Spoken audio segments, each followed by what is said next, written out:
राम मंदिर ट्रस्टमधून माझ्या राजीनाम्याचा प्रश्नच येत नाही असं उत्तर राम मंदिराचे खजिनदार असलेले गोविंद गिरी यांनी दिलेलं आहे। ट्रस्टींनी हलगर्जीपणा केला असं म्हणत त्यांनी एसबीआय बँकेचे कर्मचारी काय करत होते हा प्रश्न स्वतः खजिनदार असलेले गोविंद गिरी विचारताय। शिवाय राम मंदिराच्या दानचोरीचे पैसे आमदार खासदार फोडण्यासाठी वापरलेत का या विरोधकांच्या प्रश्नांची गोविंद गिरी यांनी हसून खिल्ली उडवली आहे। बघूयात।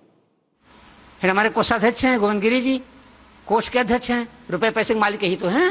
ये रुपए पैसे के हिसाब किताब क्यों नहीं ले रहे हैं कोषाध्यक्ष जी?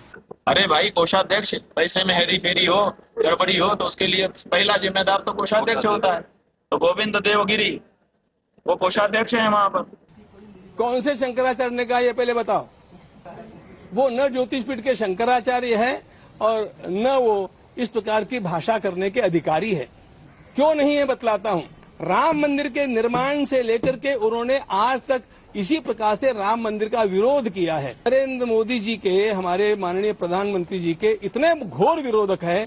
मैं आपकी जानकारी के लिए बतलाता हूं, जब मोदी जी काशी में पहली बार खड़े हुए तो ये लोग वहां पर जाकर के और गली गली में घूम करके मोदी जी के विरोध में प्रचार कर रहे थे और दानपात्रात टाकलं गेलं, त्याचा अपहार झाला।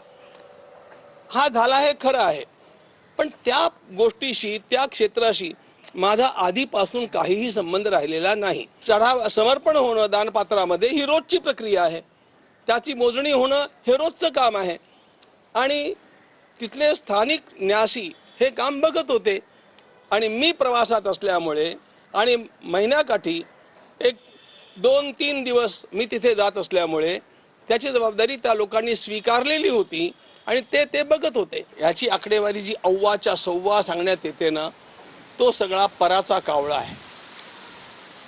जे माझं व्यक्तिगत आकलन आहे त्या सगळ्या गोष्टी बघून त्याचं ड्युरेशन लक्षात घेऊन माझा व्यक्तिगत हा तुम्ही ऑथेंटिक धरू नका बरं का, अंदाज सांगतोय तुम्हाला प्रामाणिकपणानं, हा 3 कोटीच्या आसपास असला पाहिजे असं मला नीटपणे जाणवतं।